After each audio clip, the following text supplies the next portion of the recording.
Bonjour tout le monde, je suis très fatigué aujourd'hui, je ne vais pas rentrer dans des sujets compliqués. J'aimerais juste faire une vidéo rapide pour rebondir sur un commentaire que quelqu'un m'a fait et que j'ai trouvé très intéressant. C'est que si vous remarquez, les islamistes qui combattent, qui ont combattu en Tchétchénie, en Afghanistan, en Syrie, sont généralement des gens qui servent les intérêts américains.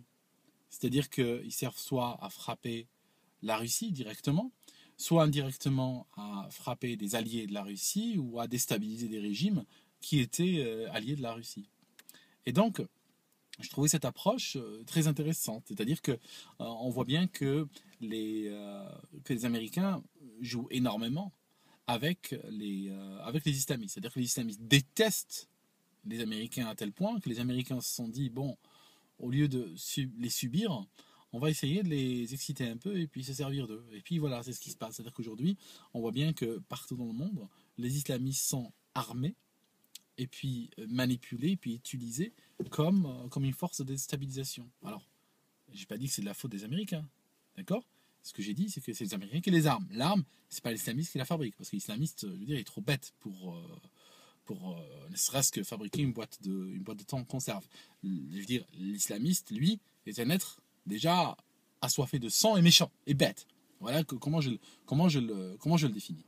Alors, en fait, ce qui se passe, c'est qu'une fois qu'il a atteint ce stade profond de conneries, il va immédiatement se trouver dans la sphère d'influence des Américains.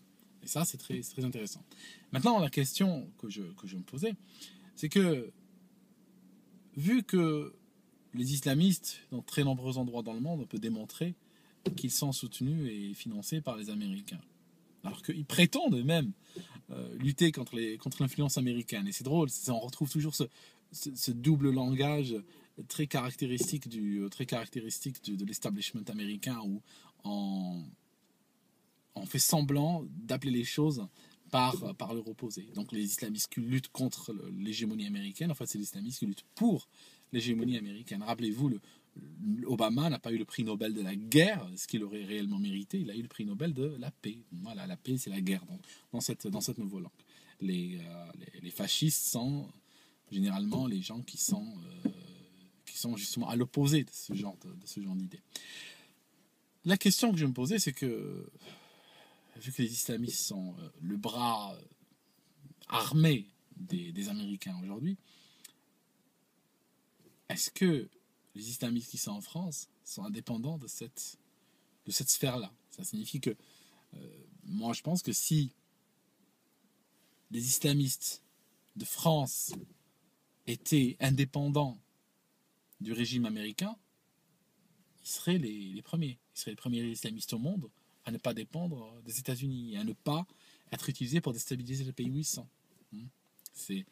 Il faut juste faire des parallèles avec d'autres histoires. Il ne faut pas se prendre la tête et se dire moi j'ai la grosse tête, en France nous sommes différents. L'exception française, elle marche peut-être pour certaines choses, mais pas pour ça. Parce que ça, c'est quelque chose qui est utilisé, qui est déployé à l'échelle internationale. Et là où ça passe, vous remarquez ce qui se passe. Et aujourd'hui, les islamistes sont ensauvagés à un point où ils en arrivent aujourd'hui à dépecer les corps de leurs victimes et les bouffer. Ils ont atteint le stade de cannibalisme. Et il y en a énormément qui viennent d'Europe et qui sont en Syrie aujourd'hui. Puis, le jour où ils reviendront en France, vous allez morfler. Voilà, avec votre connerie. Enfin, je sais pas quoi vous dire, je suis dégoûté. Allez, bye.